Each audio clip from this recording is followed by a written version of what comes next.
వచనాలను మనం చదువుకొని వాటి గురించి కొన్ని మాటలు మనం ధ్యానం చేద్దాం. ఓకే, పరిశుద్ధుడైన లూకా రాసిన సువార్త 2వ అధ్యాయము 1 నుండి 7 వచనాలు చదువుకుందాం. ఆ దినములలో సర్వలోకమునకు ప్రజాసంఖ్య వ్రాయవలెనని కైసరు ఐగుప్తు వలన ఆజ్ఞ ఆయను. ఇది కురోనియా సిరియా దేశములకు అధిపతి అయినప్పుడు జరిగిన మొదటి ప్రజా సంఖ్య.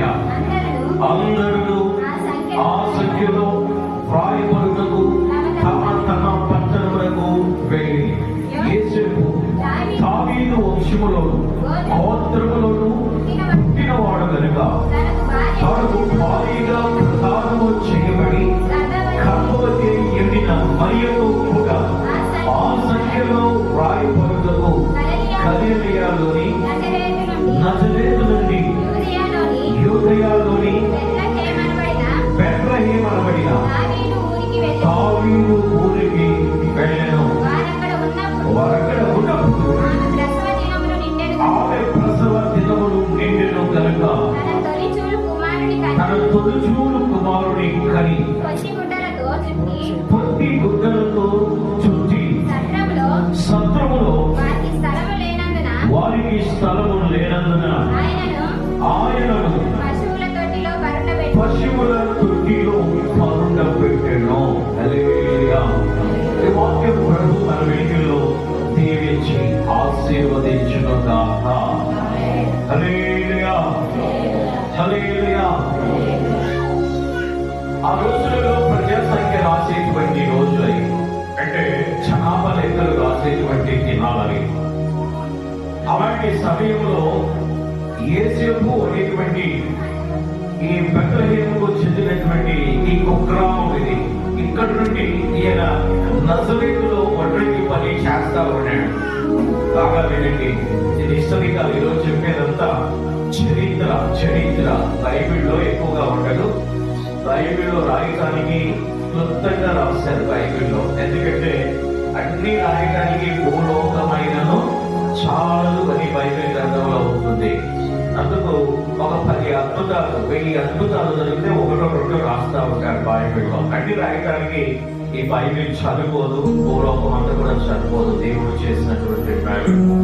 కనుక ప్రియులారా, ఆ రోజులలో జనాభా లెక్కలు రాస్తున్నటువంటి సమయం అని ఆ దేశాన్ని పాలిస్తున్నటువంటి కైసరు ఐగుప్తు ఆజ్ఞాపించాడు, దండోరేపించాడు. ఇదిగో మీరందరూ ఎక్కడెక్కడ ఉన్న మీ బంధువులందరికీ చెప్పాడు.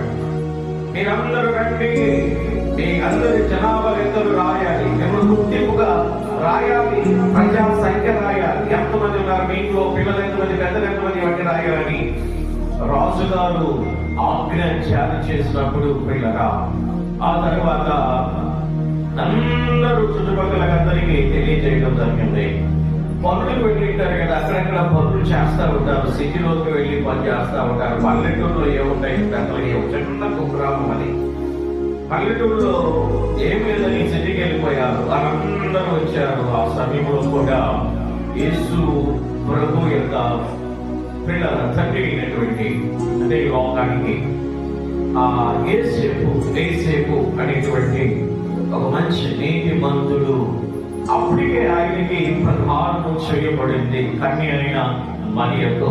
హల్లెలూయా. 1 సంవత్సరమైన వారు పెళ్లి చేయరు. బాగా గుర్తుపెట్టుకోండి.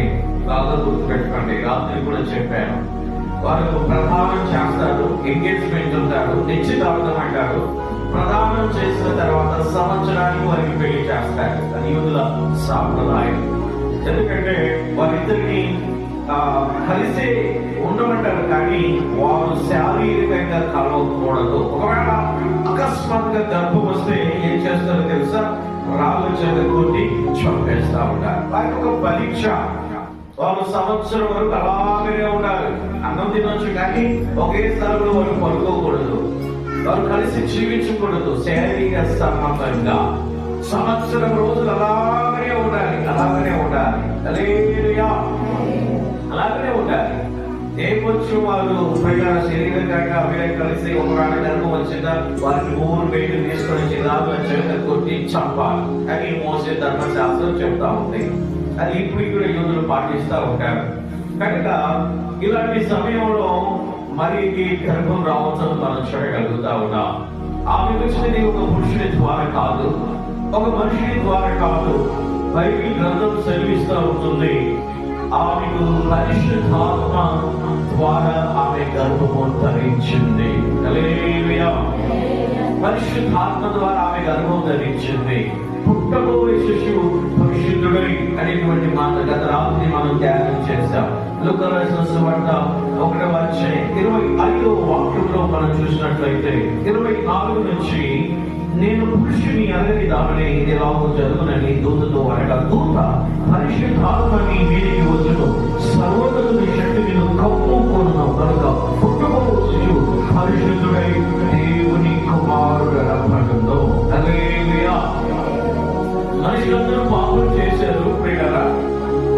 ఎందుకంటే ఆదాము అనేటువంటి ఒక్క వ్యక్తి, మొదటి మానవుడు పాపం చేశాడు. పాపం అనగానే ఆజ్ఞ అతిక్రమమే పాపం.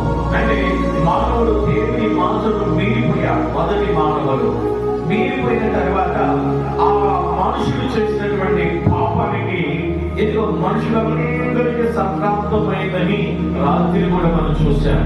రోమిలకు రాసినటువంటి పత్రికలో మనుషులందరికీ పాపం వచ్చేస్తుంది. అందుకే పుట్టినటువంటి వ్యక్తి పాపి పాపి పాపి పాపి, చిన్నవాడైనా పసికన్నైనా పాపే. ఎందుకంటే మీరు చేసినటువంటి పాపం కాదు, ప్రజల ఆదిలో చేసినటువంటి పాపం ద్వారా ఆ పాపం పాపం పాపం పాపం పాపం ఈ రోజు వరకు కూడా మనుషులకు సంక్రమిస్తూ ఉంటుంది. జన్మ పాపం. మరలా పిల్లల పుట్టిన తర్వాత చేసేటువంటి పాపాన్ని కర్మ పాపం అంటారు. హల్లెలూయా. అయితే మరియ గర్భంలో ప్రభువైన యేసుక్రీస్తు వారు పరిశుద్ధాత్మ ద్వారా ఆమె గర్భంలోనికి వచ్చారు. ఆయన పుట్టినప్పుడు మరియ రక్తం లేదు. ఎందుకంటే మరియ రక్తంలో ఇప్పుడు పాపం ఉంది, ఆదాము రక్తం ఉంది. ఆదాము రక్తం ఉంది. నీతిమంతుడు ఒక్కడు లేడు, అందరూ పాపము చేసి దేవుడను గ్రహించబైపదం పొందలేకపోతున్నా. కనుక అందరూ పాపలై భూమి మీద ఉన్నటువంటి మనుషులందరూ కూడా పాపం చేసినటువంటి వారు. ఏ పాపం అంటే మొదటి మానవుడు పాపం చేస్తాడు కనుక మరియతో కూడా ప్రియులరా, మరియ దాకా కూడా ఆ పాపం ఏలుబడి చేస్తూ ఉంటుంది. అయితే ఆ మరియ దగ్గర నుంచి ప్రభువైన యేసుక్రీస్తు వారు మరియ ద్వారా జన్మించాడు. కానీ మరియ బ్లడ్, మరియ రక్తం యేసుక్రీస్తు వారిలో లేదు. ప్రభువైన యేసుక్రీస్తు వారిలో రక్తం తండ్రి దేవుడిది. హల్లెలూయా. హల్లెలూయా. అందుకే ఆయన భూమి మీద పుట్టినప్పుడు పరిశుద్ధుడిగా పుట్టాడు, పరిశుద్ధుడిగా పుట్టాడు. ఆయనకు మనకు తేడాది. ఇలా పుట్టిన ప్రతి ఒక్కరూ పాపితోనే పాపంతోనే పుట్టారు. రాత్రి మనం చూస్తే 51వ కీర్తనలో మనం చూస్తే 5వ వాక్యంలో, నేను నా తల్లి గర్భములో పిండముగా రూపిపోకపోయి నేను పాపిని, నా తల్లి నన్ను పాపముతో నన్ను కన్నది అని దావీదు అంటాడు. 51వ కీర్తనలో 5వ వాక్యంలో, నేను పాపములోనే పుట్టిన వాడు, పాపములోనే నా తల్లి నన్ను గర్భము ధరించింది. కనుక దావీదు చెబుతున్నటువంటి మాట, పుట్టుతూ ఉన్నప్పుడే పాపిగా ఈ లోకంలో పుడుతున్నటువంటి వ్యక్తి. ఎందుకంటే ఆదాము చేసినటువంటి ఆ పాపం మనుషులందరికీ సంప్రాప్తమైనట్టుగా మనం చూడగలుగుతా ఉన్నాం. అయితే యేసుక్రీస్తు వారిలోని ఆ పాపం రాలేదు. అందుకే బైబిల్ సెలవిస్తుంది, పుట్టబోయే శిశువు పరిశుద్ధుడాయి ఈ భూమి మీదకి వచ్చేసాడు. ఆయన రక్తములు మరియ రక్తము లేదు. మరియను ఈ లోకములో దేవుడు ఒక సాధనముగా వాడుకున్నాడు. ఆమె దయాప్రాప్తురాలు, ఆమె దేవుని కృపను పొందింది. దేవుడు ఆమెకు తోడుగా ఉన్నాడు. మరియకి స్త్రీలలో ఆశీర్వదించబడినటువంటిది, ధన్యురాలుగా పిలువబడినటువంటిది. మరియ చాలా మంచి వ్యక్తి ప్రియులారా. ఆమె తల్లి అయిన మరియ చాలా గొప్ప వ్యక్తి బైబిల్ గ్రంథంలో. కానీ దేవుడు ఆమె ద్వారా ఈ లోకములో రావడానికి ఇష్టపడ్డాడు. మరియ రక్తము యేసు ప్రభువులో లేదు. అందుకే ప్రియులారా, ఆయన పుట్టబోయే శిశువు పరిశుద్ధుడై ఆయన పరిశుద్ధుడిగా ఈ భూమి మీద అడుగు పెట్టవలసిన అవసరం వచ్చింది. చెప్పండి, ఎక్కడ చూసినా పాపమే కనిపిస్తూ ఉంటుంది. ఎక్కడ చూసినా పాపమే కనిపిస్తుంది. భూమి అంతా ప్రియులారా, భూమి అంతా పాపంతో నిండి ఉంది. మనుషులు చేసినటువంటి అతిక్రమం పాపంతో భూమి అంతా పాపముతో నిండి ఉంది. నిండి ఉన్నటువంటి పాపములో, పాప లోకములో ఒక పవిత్రుడైనటువంటి పరిశుద్ధుడైనటువంటి దేవుడు ఈ భూమిపై, ఈ పుడమిపై ఆయన అడుగు పెట్టవలసిన అవసరత వచ్చినట్టుగా మనం చూడగలుగుతున్నాం. హల్లెలూయా. ఈ మనుషుని యొక్క పాపం పోవాలంటే ఒక పరిశుద్ధుడు అవతరించాడు, ఒక పరిశుద్ధుడు రావాలి అని దేవాది దేవుడే ఈ లోకానికి వచ్చి ఆయన పరిశుద్ధంగా పుట్టి మనందరి కోసం ఆయన ప్రాణాన్ని పెట్టినట్టుగా మనం చూడగలుగుతా ఉన్నాం. హల్లెలూయా, హల్లెలూయా. మంచిది ప్రియులారా, ఇలాంటి సమయంలో అక్కడ దేవుని యొక్క వాక్యం మనం లూకా రాసిన సువార్తలో మనం చదువుకున్నట్లయితే యేసుక్రీస్తు వారు ఎక్కడ పుట్టాడో కొన్ని మాటలు మనం ధ్యానం చేసుకుంటూ ఉన్నాం. ఈ రోజున యేసు ప్రభు వారు ఎక్కడ పుట్టాడు కొన్ని మాటలు ధ్యానం చేసుకుందాం. ప్రియులారా, ఇక్కడ వాక్యంలో మనం చూసినట్లయితే ప్రజా సంఖ్య రాయబడుతున్నటువంటి దినాలలో అందరూ తమ తమ పట్టణానికి సక్రమము వస్తూ ఉంటే ఆ ఊరంతా ప్రజల చేత కిక్కిరిసిపోయింది. అది చిన్న కుగ్రామం బెత్లెహేం అనేటువంటి గ్రామం. దీని పేరు మరొకటి ఎఫ్రాతా అంటారు. పూర్వకాలం ఈ బెత్లెహేమునకు యేసు ప్రభు పుట్టినటువంటి ఊరు బెత్లెహేము. చెప్పండి, ఏ పేరు అది? ఎవరైనా అడిగితే వాడిని చెప్పండి. యేసు ప్రభు ఎక్కడ పుట్టాడు అంటే ఎక్కడ పుట్టాడు? మా ఇంట్లో పుట్టాడంటే ఎక్కడ పుట్టాడు? మా ఊళ్ళో పుట్టాడంటే ఎక్కడ పుట్టాడు? బెత్లెహేములో పుట్టాడు. మన ఇంట్లో కూడా పుట్టాడు, మన హృదయంలో కూడా పుట్టాడు. హల్లెలూయా. బెత్లెహేం అనేది కుగ్రామం, చిన్న పల్లెటూరు. దాని పేరు మరొక పేరు ఎఫ్రాతా అంటారు. ఈ బెత్లెహేమునకు చాలా పేర్లు ఉన్నాయి ప్రియులారా. ఎఫ్రాతా అని, దావీదుపురము అని దానికి పేరు. ఆ తర్వాత దాని పేరు సిటీ ఆఫ్ బ్రెడ్, అంటే రొట్టెల ఇల్లు, రొట్టెల గృహం. సిటీ ఆఫ్ హౌస్ లేదా సిటీ ఆఫ్ బ్రెడ్ అంటే రొట్టెల ఇల్లు. బెత్లెహేములో ఎక్కువ రొట్టెలు దొరుకుతూ ఉంటాయి. మన ఆంధ్రలో ఎక్కువ దొరికేది ఏంటంటే ఫుడ్, అన్నం, రైస్ తింటాం. మనం ఎక్కువ ఏం తింటాము? ఎప్పుడో ఒకసారి సొంత రొట్టెలు చేసుకుంటాం, ఎప్పుడో ఒకసారి మామూలు గిన్నెలు చేసుకుంటే ఆ చపాతీలో లేకపోతే ఇంకొక రొట్టెలు చేసుకుంటా ఉంటాం. ఇప్పుడు అన్నమే, రోజు లేట్ అన్నమే, మధ్యాహ్నం అన్నమే, సాయంత్రం అన్నమే, అవసరమైతే ఇంకా ఒకసారి కూడా అన్నమే. అందుకే మనం ఇట్లా అయిపోతుంది మన కడుపులన్నీ. రొట్టెలు తింటే మంచి శక్తి ఉంటాయి, బలం వస్తూ ఉంటాయి. రొట్టెలు తిన్న వాళ్ళు ఇట్లా ఉంటారు, కడుపు కూడా రాదు, ఉండదు, గ్యాస్ కూడా ఉండదు. బెత్లెహేం ఆ ప్రాంతంలో ఎక్కువగా ప్రియులారా రొట్టెలు అక్కడ తింటూ ఉంటారు. పంట పండుతూ ఉంటది, గోధుమలు ఎక్కువగా. అందుకే రొట్టెలు సమృద్ధి కలిగినటువంటి పట్టణము బెత్లెహేం. సిటీ ఆఫ్ బ్రెడ్ అంటారు.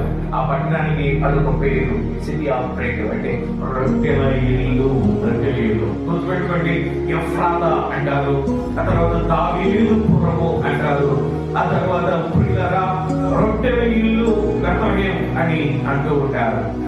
ఆ పట్టణానికి పేరు. అయితే ఈ పట్టణం ఎక్కడ ఉంది అంటే ఇది యెరూషలేం ప్రాంతంలో, అంటే యెరూషలేం దేశంలో ఉంది. ఏ దేశంలో ఉంది? యెరూషలేం దేశం. ఆ దేశంలో బెత్లెహేము అనేటువంటి కుగ్రామం. ఈ యెరూషలేము దేశానికి ఇంచుమించు దక్షిణాన ఒక 8 కిలోమీటర్ల దూరంలో ఈ స్వల్ప పచ్చనమైనటువంటి బెత్లెహేము ఉంటుంది. అందుకే మీకా ప్రవక్త ప్రవచిస్తూ ఉంటాడు 5వ అధ్యాయం 2వ వాక్యంలో మనం చూస్తే బెత్లెహేము ఎఫ్రాతా అని అంటూ ఉంటాడు. చదువుదామన్నమాట. మీకా రాసిన సువార్త, మీకా రాసిన గ్రంథం 5వ అధ్యాయం 2వ వాక్యంలో మనం చదివితే బెత్లెహేము ఎఫ్రాతా యూదావారి కుటుంబంలో నీవు స్వల్ప గ్రామమైన నా కొరకు ఇశ్రాయేలు ఎల్లబోవాడు.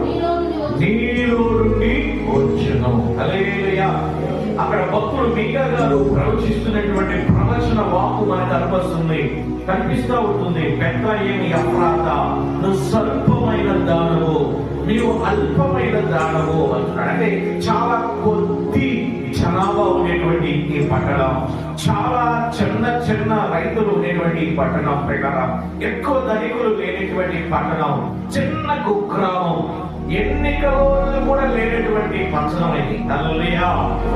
స్వల్ప పట్టణం, ఎన్నికలు లేనటువంటి పట్టణం. ఆ పట్టణంలో ఏముంటుందండి? అందరూ అదే సిటీకి వెళ్ళి, సిటీలో ఎక్కువ పనులు ఉంటాయి, సిటీకి వెళ్తా ఉంటారు, ఎరుసలేం వెళ్తా ఉంటారు, లేకపోతే గమని వెళ్తా ఉంటారు, నక్సలైట్ వెళ్తా ఉంటారు. హల్లెలూయా. చిన్న పల్లెటూరు, కుగ్రామం, ఎన్నికలు లేని ఆ పట్టణం స్వల్పమైనది, ఆ పట్టణం అల్పమైనది. అయితే దేవుడు ఆ పట్టణంలోనే జన్మించడానికి ఇష్టపడినట్టుగా మనం చూడగలుగుతూ ఉన్నాం. హల్లెలూయా, హల్లెలూయా. మొదటిగా ఈ పట్టణాన్ని గురించి మనం ధ్యానం చేసినట్లయితే, ఈ పట్టణం ఎవరిది అంటే మొట్టమొదటిగా బోయోజు, రూతు అనేటువంటి వారు. హల్లెలూయా. అతని కొరకు ఆదికాండంలో కూడా ఈ పట్టణం గురించి రాయబడుతూ ఉంటాయి. ఆదికాండ గ్రంథం 35వ అధ్యాయం 19వ వాక్యంలో మనం చూస్తే, యాకోబుకు భార్య అయిన రెండో భార్య రాహేలు చనిపోయినప్పుడు ఈ బెత్లెహేముకు సమీపంగా ఆమెను పాతి పెట్టినందుగా దేవుని యొక్క వాక్యం సెలవిస్తా ఉంటాయి. ఆదికాండ గ్రంథం 35వ అధ్యాయం 19వ వాక్యంలో మనం చూస్తే, అటు రాహేలు వృద్ధి చెందిన తర్వాత బెత్లెహేము ఎఫ్రాతా మార్గంలో పాతి హల్లెలూయా. రాహేలు కూడా అక్కడే పాతి పెట్టబడినటువంటి స్థలం ఇది ఈ బెత్లెహేము. అయితే ఈ బెత్లెహేము అంటే మనకు ఒక వ్యక్తి గుర్తుకు రావాలి. ఆయన పేరు బోయాజ్. చెప్పండి, ఎవరి పేరు? బోయాజ్. మంచి ధనవంతుడు ఈ బెత్లెహేములో ఉంటాడు. మంచి ధనవంతుడు ఒకే ఒక వ్యక్తి ప్రియులారా. మంచి ధనవంతుడే కాకుండా మంచి గుణవంతుడు కూడా. చెప్పండి, మంచి గుణవంతుడు. హల్లెలూయా. మంచి బుద్ధివంతుడు, మంచి గుణము కలిగినటువంటి వాడు. ధనముంది, గుణముంది. ధనముంది, గుణముంది. ధనం ఉంటే కొంతమందికి గుణం ఉండదు. గుణం బాగా ఉంటే వారికి ఏముండదు, ధనం ఉండదు. అంత వ్యతిరేకత. ధనము గుణము ఉన్నటువంటి వారు చాలా అరుదు, చాలా అరుదు. అందులో ఒక వ్యక్తి ఈ బోయోజు బెత్లెహేము కలిగినటువంటి వాడు, ఎఫ్రాతాకు చెందినటువంటి వాడు. ఈ బోయోజు చాలా ఆస్తిపరుడు. ఆ బెత్లెహేములో ఉన్న పొలాలన్నీ కూడా ఈయనవే. హల్లెలూయా. అయితే మనకు తెలుసు బోయోజు సంగతి అంతా. బోయోజు కాస్త అక్కడ పెడితే, దావీదు కూడా ఆ పట్టణానికి చెందినటువంటి వాడే. దావీదు కూడా గొర్రెలు కాస్తాడు బెత్లెహేములో. దావీదు ఆ పట్టణంలోనే పుట్టాడు, ఆ పట్టణంలోనే పెరిగాడు, ఆ పట్టణంలోనే ఆయన రాజు అయిపోయాడు. దావీదు ఈ దావీదు తర్వాత వచ్చాడు. ముందుగా ఈయన వచ్చేసాడు, బోయోజు అనేటువంటి ఈ వ్యక్తి. హల్లెలూయా. ఈ బోయోజు ఎవరిని వివాహం అయ్యాడు అంటే మనకు తెలుసు కదా, మోయాబు స్త్రీ అయినటువంటి ఎవరు ఆయన భార్య? రూతు. చెప్పండి, ఎవరు? రూతమ్మ. ఈ బోయాజుకు భార్య రూతమ్మ. పరిగెరగడానికి వస్తుంది కదా. పరిగెరగడానికి వస్తే ఆమెను చక్కగా మంచిగా మాట్లాడతారు. చివరికి ఆమెను తన సొంత భార్యగా వివాహాన్ని చేసుకుంటాడు. వారిద్దరు కలిసి జీవిస్తూ ఉన్నారు. అయితే వారి కొరకు ఒక మంచి ఇల్లును సిద్ధపరుచుకున్నాడు. ధనవంతుడు కదా. ఒక పెద్ద కొండని, కొండ, ఆ కొండను తన కొరకు, తన కుటుంబం కొరకు తొలిపించుకున్నాడు ఈ బోయాజు. ఆ కొండలో లోపల మొత్తం ఇల్లు అది ఇంచుమించు ఇల్లు 9 అడుగుల ఎత్తు ఉంటది. హల్లెలూయా. 11 అడుగుల వెడల్పు ఉంటది, 39 అడుగుల వెడల్పు ఆ ఇల్లు ఉంటది. ఇప్పుడు ఆ ఇల్లు ఇంకా విస్తారంగా ఉన్నాయి. దాన్నే సత్రము అని అంటారు అక్కడ. హల్లెలూయా. మొత్తానికి బెత్లెహేములో మంచి ఇల్లు కట్టించుకున్నాడు. అది రాతి గృహము. చెప్పండి, ఏ గృహం అది? అంటే ఒకే రాజు ఆదరై కొరిపించుకున్నాడు. అందులోని అన్ని ఏర్పాటు చేసుకున్నాడు. ఈ బోయజు అనేటువంటి ఈ వ్యక్తి రూతమ్మలు ఇద్దరు ఆ ఇంటిలో కాపురం చేస్తున్నారు. తను తన భార్య ఇద్దరు ఆ బెత్లెహేములో ఆ రాతి ఇంటిలో కాపురం చేస్తూ ఉన్నారు. బాగా వినాలి, నాకు అర్థంగా. ఈ రాతి ఇంటిలో వారు కాపురం చేస్తూ ఉంటే దేవుని దయ వలన, దేవుని కృప వలన దేవుడు వారిని ప్రేమించి ఒక గర్భఫలం ఇచ్చారు. రూతమ్మకి, ఆ తర్వాత బోయోజుకి. ఎవరు ఆ కుమారుడు పేరంటే ఓబేదు. చెప్పండి, ఎవరు? ఓబేదు. ఋతు గ్రంథంలో ఈ మాటలు కనిపిస్తూ ఉంటాయి. 4వ అధ్యాయంలో, ఋతు గ్రంథం 4వ అధ్యాయం 21లో ఇవన్నీ కూడా మనకు కనిపిస్తూ ఉంటాయి. న్యాయాధిపతులు ఋతు గ్రంథంలో మనకు కనిపిస్తూ ఉంటాయి. హల్లెలూయా. తర్వాత మనం చదువుకుందాం. అయితే ఇటువంటి దేవుడు పెట్టారా, ఈ రూతమ్మకి బోయోజుకు ఒక వ్యక్తి పుడతాడు. ఆయన పేరు ఓబేదు. చెప్పండి, ఏ పేరు? ఆయన పేరు ఓబేదు అనేటువంటి వ్యక్తి పుడతాడు. ఓబేదు పుట్టిన తర్వాత పెరిగి యుక్త వయసు వచ్చింది. ఓబేదుకు కొడుకు పెళ్లి చేసేసారు. పెళ్లి చేసిన తర్వాత ఇక భార్య వచ్చేసింది కదా. ఓబేదు భార్య భర్తలు నూతన వధువులు, నూతన జంట. వీళ్ళు బోయోజు రూతమ్మ నిర్మించుకునేటువంటి ఆ ఇంటిలోనికి వెళ్ళిపోయారు. ఈ బోయోజు రూతమ్మ ఏం చేశారంటే, పెద్ద కుమారుడు ఇతనే కదా అని అతనికి ఆ ఇంటిని, ఆ పొలాలను అన్ని కూడా రాసి అతని చేతిలో పెట్టేశారు. తల్లిదండ్రులు హల్లెలూయా కుమారుని చేతిలో పెట్టారు. ఆ ఇంటిని, ఆ పొలములన్నీ కూడా కుమారుని చేతిలో పెట్టేసేశారు. ఆ కుమారుడు ఓబేదు తీసుకుని ఆ ఇంటిలో తన భార్య ఇద్దరు ఉంటున్నారు. అయితే ఈ రూతమ్మలు మళ్ళీ ఏం చేశారంటే, వారు పాత ఇంటిలోనికి వారు వెళ్ళిపోయారు. హల్లెలూయా. పాత ఇంటిలోనికి బోయోజు రూతమ్మ పాత ఇల్లు ఉంది, ఆ ఇంటిలోనికి వెళ్ళారు. ఈ రాతి ఇంటిని ఎవరికి ఇచ్చారంటే ఓబేదు భార్యకి ఇచ్చారు. ఆ తర్వాత ఓబేదు భార్య ఇద్దరు కూడా కలిసి జీవిస్తా ఉన్నారు. బాగా వినాలి, కలిసి జీవిస్తున్నారు వారు. ఆ తర్వాత ప్రియులారా, వారికి ఒక సంతానం పుట్టాడు. ఆయన పేరే యెషై. ఏం పేరు ఆయన పేరు? యెషై. చిన్నవాడు పెద్దవాడి పెరిగి యుక్త వయసు వచ్చింది. ఆ యెషై కూడా పెళ్లి చేశాడు. పెళ్లి చేసిన తర్వాత ఈ ఓబేదు ఏం చేశాడంటే, తన కుమారుడైనటువంటి యెషైకి తన ఆస్తినంతా, ఆ రాతి ఇంటిని కూడా వారికి తన కుమారుడికి రాసి ఇచ్చేశాడు. ఈయన ఎక్కడికి వెళ్ళాడు అంటే, మరలా పాత ఇంటిలోని ఈయన కూడా వెళ్ళిపోయాడు. హల్లెలూయా. చెప్పండి, హల్లెలూయా. తన కుమారుడైనటువంటి యెషైకు ఈ ఇల్లుని ఇచ్చాడు. తాను ఓబేదు భార్య మరలా బోయోజు కట్టుకునేటువంటి పాత ఇంటిలోనికి వారు వెళ్ళిపోయారు. ఇప్పుడు ఎవరున్నారు ఆ ఇంటి అంటే? యెషై ఉన్నాడు. యెషై భార్య ఉంది, కాపురం చేస్తా ఉన్నారు. ఈ యెషై తర్వాత యెషైకి ఎనమంటే కుమారులు ఉన్నారు కదా, 8 మంది కుమారులు ఉన్నారు.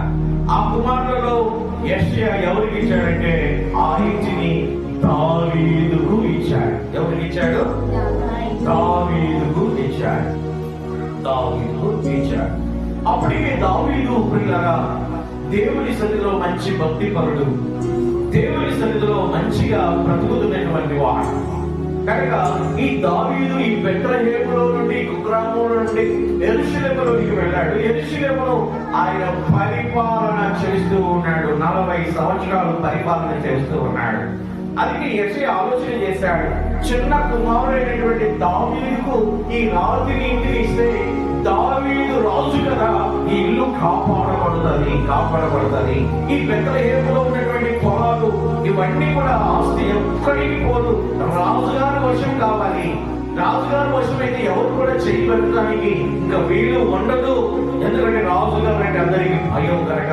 అందుకని ఆ రాజు అయినటువంటి దావీదుకి, చిన్నవాడైనటువంటి దావీదుకు ఈ యెషై ఏం ఆ రాతిని ఇచ్చేశాడు, రాతి ఇల్లును ఇచ్చేశాడు. ఆ పొలాలన్నీ కూడా తన కుమారుడైనటువంటి చిన్న కుమారుడైనటువంటి దావీదుకు ఇచ్చినట్టుగా దేవుని యొక్క వాక్యంలో మనం చూడగలుగుతా ఉన్నాం. హల్లెలూయా. బాగా గమనించండి. ఇప్పుడు బోయోజు రూతమ్మలు వారు ఎవరికి ఇచ్చారు? ఓబేదుకి ఇచ్చారు రాతి ఇంటిని, అది గొప్ప ఇల్లు. ఆ తర్వాత ఓబేదు ఎవరికి ఇచ్చాడు? యెషయాకి ఇచ్చాడు. యెషయా ఎవరికి ఇచ్చాడు? దావీదుకి ఇచ్చాడు. ఇక్కడ ఉంటుంది కదా దేవుని యొక్క వాక్యంలో 21వ వచనంలో చూస్తే రూతు గ్రంథం 4వ అధ్యాయం, రూతు గ్రంథం 4వ అధ్యాయం 21వ వచనంలో మనం చూసినట్టయితే బోయోజు ఓబేదును కనెను, ఓబేదు యెషయిని కనెను, యెషయి దావీదును కనెను అని దేవుని యొక్క వాక్యం సెలవిస్తుంది. దావీదు వరకు బాగుంది, అందరికీ కొడుకులు కొడుకులు కొడుకులు కొడుకులు వారసత్వం కదా ఇచ్చేస్తూ ఉన్నారు. పూర్వకాలంలో పిల్లరా తండ్రి యొక్క వారసత్వం అంటే అది చాలా ఘనమైనది, గౌరవంగా ఇచ్చేటువంటి వారు. హల్లెలూయా. అది నాకు మా నాన్న ఇచ్చాడు, ఆ పొలం నాకు మా నాన్న ఇచ్చాడు, దాన్ని నేను అమ్మను, ఆ ఇంటిని నేను అమ్మను, అది ఏదో నా పూర్వీకులు ఇచ్చాడు. పిత్రాజితో ఆ ఆస్తికి విలువ ఉండేది, ఆ ఇంటికి మంచి విలువ ఉండేది. మంచి గౌరవంగా ఆ ఇచ్చినటువంటి వారిని వారు ఉపయోగించేటువంటి వారు. హల్లెలూయా, హల్లెలూయా. మొత్తానికి వారు కొడుకులకి కొడుకులకి కొడుకులకి కొడుకులకి ఇచ్చేస్తూ వచ్చారు. ఆ రాతి ఇంటిని పెద్ద రాతి ఇంటిని. ఆ తర్వాత ఇక్కడికి వచ్చిన తర్వాత దావీదుకి వచ్చిన తర్వాత చాప్టర్ మారిపోతుంది. హల్లెలూయా. దావీదు దానిని ఎవరికి ఇచ్చాడు అంటే, దావీదు ఎవరికి ఇవ్వాలి? ఆ రాతి ఇంటిని ఎవరికి ఇవ్వాలి? దావీదు ఎవరికి ఇవ్వాలి? తన కొడుకుకి ఇవ్వాలి. చెప్పండి, ఎవరికి ఇవ్వాలి? కొడుకుకి ఇవ్వాలి. దావీదు కొడుకులు చాలా మంది ఉన్నారు కదా, సొలొమోను కానీ, అబ్షాలోము కానీ, అమ్నోను కానీ చాలా మంది ఉన్నారు దావీదు కుమారుడు. కానీ బాగా గుర్తుపెట్టుకోండి, దావీదు ఎవరికి తన కొడుకులలో ఒక్కరి కూడా అది ఇవ్వలేదు. మనం సంపాదించినటువంటి ఆ ఆస్తి, ఆ ఇల్లు కానీ, ఆ పొలం కానీ దావీదుకు వచ్చిన తర్వాత దావీదు తన కుమారులకు ఇవ్వలేదు. హల్లెలూయా, హల్లెలూయా. ఎందుకంటే దావీదు ఎక్కడ జెరూసలేములో ఉన్నాడు, జెరూసలేములో సిటీలో ఉన్నాడు. నా కొడుకులు పోయి అక్కడ ఉండేది కాదు. పల్లెటూరులో ఎవరుంటారండి? చిన్న కుగ్రామం, చిన్న పల్లె. నా కొడుకులు ఎవరుంటారు? అక్కడ ఉంటారు. అక్కడ ఉండి ఏం చేస్తారని అందరూ సిటీలో ఉన్నారు, జెరూసలేములో ఉన్నారు. కనుక తన కొడుకులకు కూడా ఇచ్చిన వాళ్ళు నిలబెట్టుకోలేదు. ఒకసారి అమ్మేస్తారు. ఆ పల్లెటూరు మేము ఉండలేము, సిటీకి అలవాటైన వాళ్ళు పల్లెటూరు ఉంటారా? ఉండలేము. అది ఎప్పుడైనా అమ్మేస్తారు కనుక వీళ్ళకి ఇచ్చి కూడా అది అంతగా అని ఈ దావీదు ఆలోచన చేసి అది ఒక వ్యక్తికి ఇస్తాడు. హల్లెలూయా. ఆయన పేరు కిన్హోము అనేటువంటి వ్యక్తి. ఆయన పేరు కిన్హోము అనేటువంటి వ్యక్తి ఇస్తాడు. ఈ కిన్హోము ఎవరు అంటే దేవుని యొక్క వాక్యం సెలవిస్తూ ఉండాలి. 1 సమూయేలు గ్రంథం 17వ అధ్యాయం 27, 28 వాక్యములు, 29 వాక్యములు కనిపిస్తూ ఉంటాయి. అదేవిధంగా 2వ సమూయేలు గ్రంథం 17వ అధ్యాయం, ఆ తర్వాత 19వ అధ్యాయం కూడా మనకు కనిపిస్తూ ఉంటాయి. 34 నుండి 38 వరకు ఇవన్నీ కూడా మనకు కనిపిస్తూ ఉంటాయి. కిన్హోము ఎవరు? దావీదు ఎందుకు ఆ రాతి ఇంటిని కిన్హోము అనేటువంటి వ్యక్తికి ఇచ్చాడో బాగా వినండి. అర్థం కాదు ఇది లేకపోతే. ఎందుకు ఇచ్చాడో మనం కొద్ది నిమిషాలు కొంచెం లోతులోనికి మనం వెళ్ళడానికి ఇష్టపడదాం. హల్లెలూయా. దావీదుకు చాలా మంది ఉన్నారు కదా కొడుకులు. అబ్షాలోము ఉన్నాడు, బాగా వినండి. అబ్షాలోము ఉన్నాడు, అమ్నోను ఉన్నాడు, సొలొమోను మహారాజు ఉన్నాడు, దావీదు కుమారులు చాలా మంది ఉన్నారు. కానీ ఎవరికి ఇవ్వలేదు. తన కుమారులలో కిన్హోము అనేటువంటి ఒక వ్యక్తికి ఇచ్చాడు. ఈ కిన్హోము ఎవరు అంటే బర్జిల్లై అనేటువంటి ఒక వ్యక్తికి కుమారుడు. హల్లెలూయా. చెప్పండి, ఆయన పేరు చెప్పండి. ఏం పేరు? బర్జిల్లై. చెప్పండి, ఏం పేరు ఆయన పేరు? బర్జిల్లాయ్. ఈయన కొడుకుకి ఇచ్చాడు, ఆయన కొడుకే కిమ్హోం. ఈ అందుకు దావీదు ఆయనకి ఇచ్చావు, ఈ బర్జిల్లాయ్ కొడుకు కిమ్హోంకి ఇచ్చావు అంటే దావీదు తన కొడుకు చేత తరుమబడుతూ ఉన్నాడు. అబ్షాలోము అనేటువంటి ఒక వ్యక్తి చేత దావీదు తరుమబడుతూ ఉన్నాడు. రాజు అయినప్పటికీ కూడా రాజ్య అధికారం నాకు కావాలి, నాకు కావాలి, నాకు కావాలి, మా నాన్నను చంపేయాలి, మా నాన్నను చంపేయాలి, ఈయన లేకుండా చేయాలి, ఈయన లేకుండా చేయాలి, ఆ రాజరికం అంతా కూడా నేను పొందుకోవాలని సొంత కుమారుడు అయినటువంటి అబ్షాలోము వారికి ఇదాకుంటే చుట్టూ ఎర్రని వాడు అబ్షాలోము ఇదాకుంటాయి. హల్లెలూయా. వీడు దావీదును తరుముతూ వచ్చే దావీదు సేవకుడు కొండలకి, అడవికి, అరణ్య మార్గములకు పారిపోయారు. నా సొంత కుమారుడి చేతులు నేను చచ్చిపోతుంటే ఎక్కడన్నా దూరంగా బ్రతకడం నాకు మేలు అని దావీదు అడవిలోనికి వెళ్ళిపోయాడు, అరణ్యములోనికి వెళ్ళిపోయాడు. దావీదుతో పాటు కొంతమంది దాసులు కూడా వెళ్ళిపోయారు. హల్లెలూయా. ఎందుకు వెళ్ళిపోయాడు? సొంత కుమారుడు తరుముతూ ఉన్నాడు.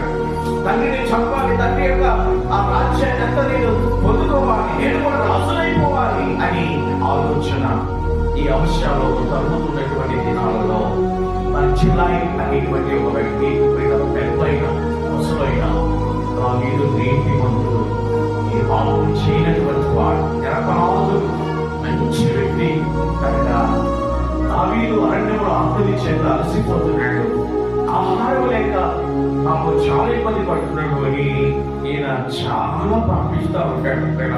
17వ అధ్యాయం 1వ సమయాల గ్రంథం 28వ వాక్యంలో మనం చూసినట్లయితే బర్జిల్లాయ్ అరణ్యమందు జనులు అలసిన వారి ఆకులు కొని దప్పికొని ఎందులని తలచే పరుపులు, పాత్రలు, కుండలు, గోధుమలు, ఎవరు పిండి వేచిన గోధుమలు, వెన్న, కాయధాన్యాలు, చిక్కుడుకాయలు, ఆ తర్వాత మలకాయలు, పేలాలు, తేన, వెన్న, గొర్రెలు, చున్నుముద్దలు దావీదును అతని యొద్దనున్న జనులకు భోజనం చేయటకై తీసుకొని వచ్చేది. ఈ బర్జిల్లాయ్ అనేటువంటి వ్యక్తి చాలా ధనవంతుడు. బాగా గుర్తుపెట్టుకోండి, ఈ ధనవంతుడైనటువంటి వ్యక్తి రాజుగారైనటువంటి దావీదు అరణ్య పాలైపోయినప్పుడు దావీదునకు కదా ఎన్ని పంపించాడో చూడండి. ఇక్కడ జున్ను, ఆ తర్వాత కాయలు, చిక్కుడుకాయలు, కాయధాన్యాలు, కొండలు, గోధుమలు, ఎవరు పెట్టి గోధుమలు, అతను గోధుమ పెట్టి పాత్రలు, పరుపులు మొత్తం పంపించేశాడు దావీదు. హల్లెలూయా. ఎవరు పంపించారు? దావీదు. మనకు పంపించింది పాపం కదా, ఈ క్రిస్మస్ ఆనందంగా చేసుకునే వాళ్ళు. హల్లెలూయా. దావీదులకు పంపించేశాడు. దావీదు ఇప్పుడు అరణ్యంలో ఉన్నాడు. ఆఖరికి అల్లాడిపోతున్నటువంటి పరిస్థితి. దావీదు సేవకుడు కానీ ఈ ధనవంతుడైనటువంటి వ్యక్తి ఇదిగో రాజు ఆకలితో ఉండకూడదు, రాజు కింద పడుకోకూడదని పరుపులను, కొండలను, వేచిన గోధుమలను, ధాన్యాన్ని, కాయదీసులను మొత్తం అన్ని పంపించి వేసేస్తాడు. అలా రోజు పంపిస్తున్నాడు. ఆ రోజు కొంతకాలానికి తన కొడుకు చనిపోయాడు. ఎవరు వాడు? దావీదు కుమారుడు రాజు చనిపోయాడు. దావీదు రాజు కుమారుడు చనిపోయాడు. వాని పేరు ఏం పేరు? నేను ఇక్కడ లేనట్టున్నారు, నేను ఊరిని చెప్పుకుంటూ పోతున్నట్టు. దావీదు కుమారుడి పేరు ఏం పేరు? అబ్షాలోము. చెప్పండి, ఏ పేరు? అబ్షాలోము. అడిగి చెప్పిస్తున్నా. ఇంకా అక్కడే ఏదో ఆలోచన చేస్తా ఉంటున్నారు. నా గురించి ఆలోచన చేస్తున్నారా? చర్చి గురించి ఆలోచన చేస్తున్నారా? హల్లెలూయా. వాక్యం గురించి ఆలోచన చేయండి. వీడు ఏం చేసేదంటే ఈ దాకా చుంపలు ఉంటాయి. అభిషేకాలు ఎట్లున్నాయి? చుంపలున్నాయి. ఒక రోజున యుద్ధంలో వెళ్తా ఉన్నాడు. కంచెర గాడి మీద వెళ్తున్నాడు. ఏ గాడిగా? కంచెర గాడి మీద. దాని వెంట మామూలుగా ఉండదు, గీతలు ఉంటాయి. ఆ గాడి మీద వెళ్తా ఉంటే ఎగురుతా ఉంటాడుగా. ఎగిరి మస్తుకి వృక్షం అని ఉంటుంది. ఆ గాడి దాంట్లోకి దూరిపోయింది, ఆ పొదలకి దూరిపోయింది. వెంటనే ఈ జుట్టు అంతా కంపలు తగ్గుతుంది. ఈ జుట్టు అంతా ఏమైపోయింది? కంపలు తగ్గుతుంది.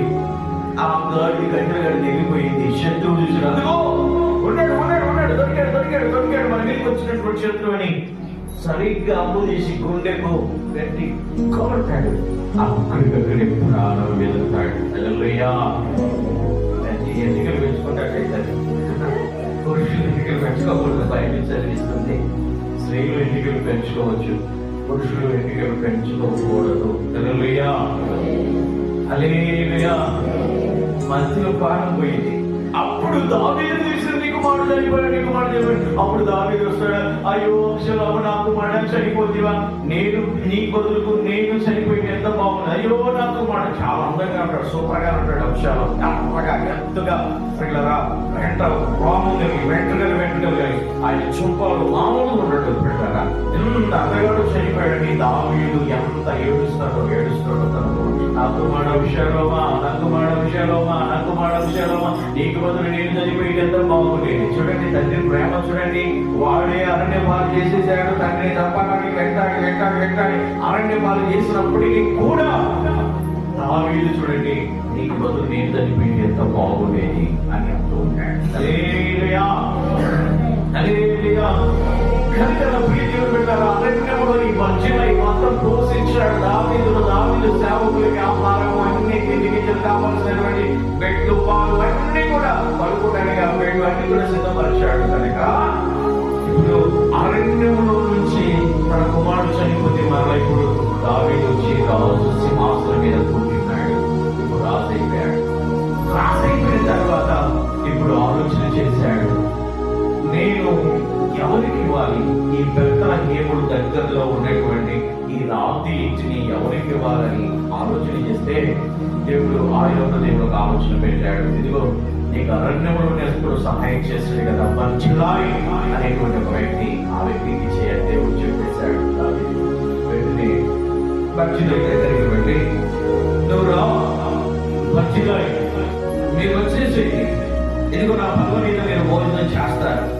కానీ బర్జిల్లాయిని ప్రేమపూర్వకంగా దావీదు ఆహ్వానిస్తూ ఉన్నట్టుగా మనం చూడగలుగుతున్నాం. 33 వచనంలో మనం చూసినట్లయితే 32 నుంచి మనం ఇంకా బర్జిల్లాయి 80 సంవత్సరముల వయసు కలిగి బహు ముసలివాడై ఉండేడు. 2వ సమూయేలు గ్రంథం 19:33 బర్జిల్లాయి 80 సంవత్సరముల వయసు కలిగి బహు ముసలివాడై ఉండేడు. అతడు అధిక ఐశ్వర్యవంతుడు కనుక రాజు మహానాయకుడు ఉండగా అతనికి భోజన పదార్థాలు పంపుచూ వచ్చాడు. దావీదు, యెరూషలేములో నా యొద్ద నిన్ను నిలిపి పోషించదు, నీవు నాతో కూడా నది దాతోడు బర్జిల్లాయితో సెలవీయగా. హల్లెలూయా